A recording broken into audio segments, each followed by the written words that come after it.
Welcome to Industry Beacon, where we shine a light on the trailblazers, the disruptors, the titans of industry who are shaping the future. We're not just talking about success stories. We're diving deep into the strategies, the innovation, the grit that drives these giants. Get ready to be inspired. I'm Rain Musni. Our nation is known for its warm hospitality and vibrant culture, but there's another side to this island nation, a booming industry that's transforming its economy and connecting Filipinos to the world. Welcome to the world of IT BPM, otherwise known as BPO, where Filipinos are answering the call, providing essential support services to businesses around the globe. But behind the headsets and the friendly voices, there's a story waiting to be told. A story of ambition, resilience, and the challenges of navigating a rapidly evolving industry. Well, still ahead on Industry Beacon, we have a truly special co-host this morning. Joining us is Jack Madrid, President and CEO of IT and Business Process Association of the Philippines. Jack has spearheaded strategy, digital innovation, and business transformation initiatives across Southeast Asia and Canada. So for our initial salvo, I'm glad that it's going to be a weekly episode, Jack, because so many changes in the IT BPM industry. Yeah, it's good to be here, Rain. The industry is certainly in a pivotal stage. And happy to say that our position as a world capital of IT BPM is very solid. All right. Well, we are excited to welcome Amit Jagga, EVP and Chief Business Officer of Concentrix Philippines, a leading force in the BPO industry. From cutting-edge technology to a global workforce, they're leading the way in customer service. That and more, only on Industry Beacon, here on Bilyonaryo News Channel.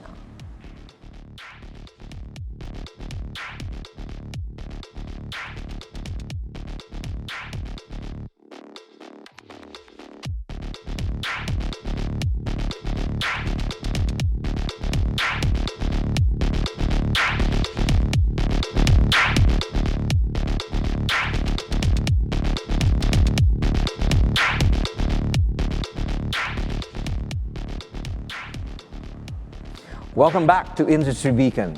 This morning, we have a truly special guest joining us, a leader who's not only transforming the IT BPM industry, but also shaping the future of customer experience. Mr. Amit Jagga of Concentrix Philippines. Welcome to the show, Amit. Thank you so much, Jack and Rain. It is such an honor and pleasure to be on the first episode of Industry Beacon. The Philippines is a world capital in IT BPM, so let's look at the global stage and start there. What are the key trends, Amit, that are driving innovation and growth in our industry? Jack, as you rightly said, we are at a pivotal moment in the CX industry, and there are a number of new trends which are shaping up. If I really classify, I think three broad categories of trends that are coming in. The first big one is a significant amount of focus on self-serve. We now continue to believe that no service is the best service. So how do you make your processes, your systems so reliant that there is no need for customer service? So that's the big trend. How do you drive more and more self-serve in the hand of the consumer and empower the consumer? The second big trend, which is coming in the industry, is all about empowering the person who's doing the interaction with the consumer. A lot of technology in the back end to make sure that the person who's interacting, which is our customer service agent, is a lot more empowered, a lot more efficient as they drive the business. And then the third trend, which is very, very visible today, is the trend around making sure that we harvest all the data that is getting generated out of all these interactions. This is no longer about being a cost center.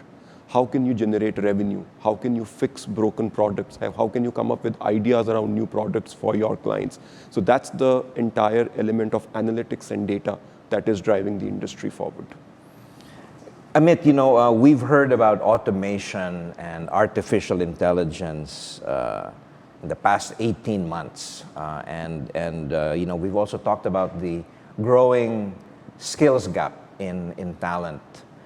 Can you talk through a little bit about how the industry is grappling with this challenge, and what are some of the higher value and strategic solutions that are being deployed to overcome this? Gen AI has been a topic of discussion for a while, and I believe that it's a great opportunity for the industry. When we talk about the key trends that we spoke about earlier, I think Gen AI is enabling each of those key trends. When we look at empowerment of our agents, of our staff, Gen AI is key to empowering our agents. We recently introduced a solution about a couple of years ago, which is all about making sure that our advisors become smarter, where we're able to listen to each interaction, provide detailed feedback, provide them next best action that they can do. They don't have to go through multiple rounds of interactions with the databases in the background, but just focus on the end consumer. So Gen AI is one of those technologies which is definitely helping us drive the business forward. It is also a threat to a point that yes, it will automate and make us more efficient, but we have to use the technology to our advantage. I also believe Gen AI as a technology will create a lot of opportunities for the CX industry, because a lot of our enterprise clients are not ready to use Gen AI. And companies like Concentrix will have a significant role to play to make them ready for using this technology. So lots of opportunities, a lot of excitement coming in. So this fear of job disruption is not going to happen very fast. In other words, we have time to reskill and right skill our Absolutely. workforce. I think we have enough time. We have to move fast, but we have time at our hand. Recently there was a survey which was conducted by Morgan Stanley with their interns, because the interns are relatively younger and they become the consumers of the future. And 93% of those interns said that when they want to resolve a problem, they want to speak to a human being. So the approach has to be that it is human-centered but tech-led, and that's where the industry is moving. If I may, Jack, 1.7 million people employed in the IT BPM industry here in the Philippines alone. One of the best places to work, and exponential growth. You have also 8 to 10% growth, 35 billion pesos in revenues for last year. But the Philippines remains number 2 as an IT BPM destination. What will it take to bring the Philippines on top? I think we've been executing pretty well. If we look at our growth rate, so while we might be number 2 in terms of scale, and that has an element of population, but our growth rate is definitely number 1 across the world. So I think, and that's very, very empowering to see. But we do need support to get bigger. I think 3-4 areas which are in focus.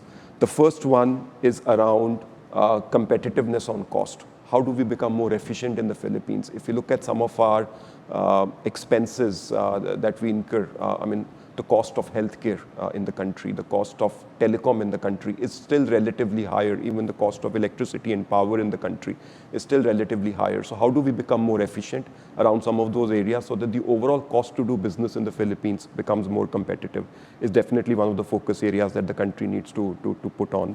The second element is compliance and security. Cyber security as well as generally, fraud prevention continues to be very, very big on our radars. And there's a lot more work that we can do around that. Cyber security laws can be strengthened. We need to create more deterrent for people who do something wrong so that we can create systems in which there is punitive measures that go after them. So I think security and compliance as a broad area is another area that we need to focus on. And then talent development. We keep talking about the new skills that are coming our way. And yesterday we had an industry meeting chaired by Jack, and we were discussing about how do we really build the talent of the future. So those are the areas I think if we work collectively, definitely we can get to number 1 spot. Thank you, Amit. Let's talk about the ease of doing business, which is another lever that our investors look for. How would you rate the Philippines in terms of ease of doing business? So I would say we've got a lot of support in the past. I would be remiss if I do not mention this, that we've reached here because of all the support we got from the government. But one of the things that the investors and the companies look for is consistency and reliability. Any retrospective change impacts us very badly. And that is where I would actually encourage the government to look at it. it's okay to look forward, but anything which is retrospective shakes the confidence of the investors, because you do your planning, your numbers, your financials, basis a set of guidelines that are in, and any retrospective change, throws it off. You're referring to the perception and image of the Philippines as changing the rules in the middle of the game, giving us this image of flip-flopping?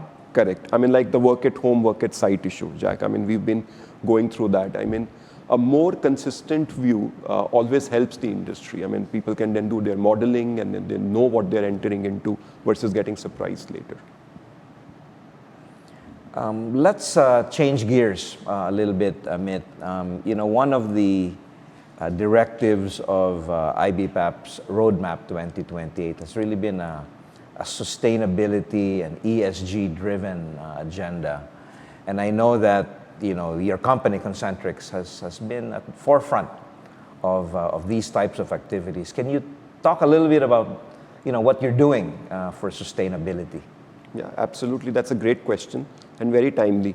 Concentrix just got into the list of Fortune 500 companies very recently, and we have a very clearly stated ESG agenda globally, as well as a lot of focus in the Philippines.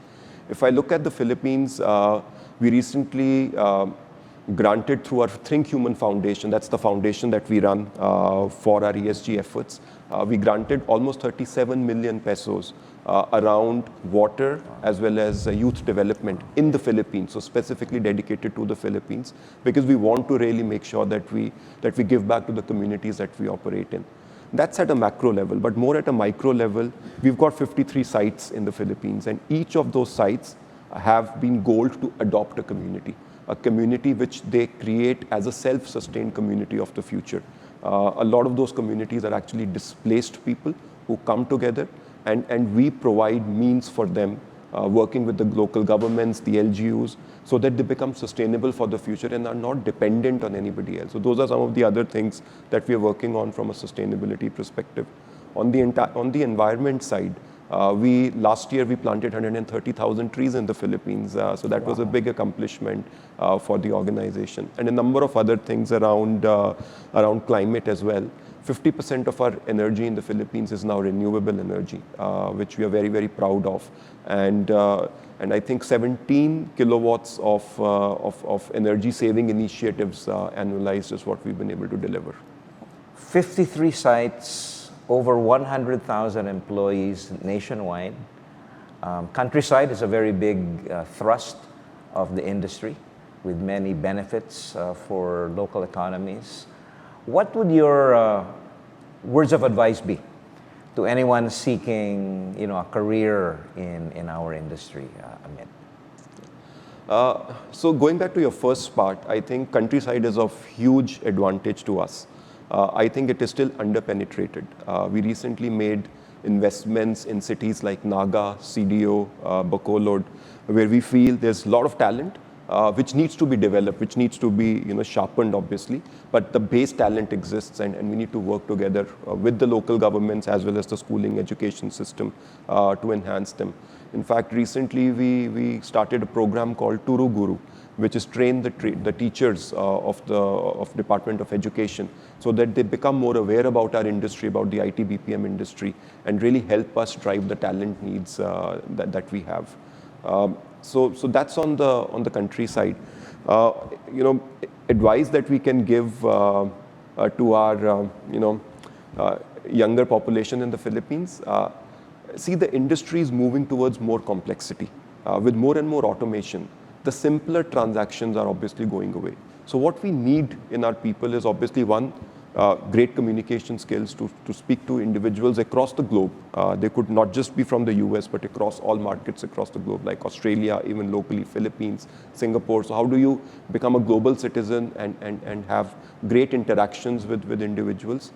Focus on technology, focus on the tech sector, because things like systems integration, things like Gen AI are big technologies that are coming in. So focus on that, and most importantly, work on your empathy, because as more and more technology comes in, human interactions will need a lot of empathy to come in. So how do you really understand a problem? How do you connect the dots and really help your end consumers is where the industry is going.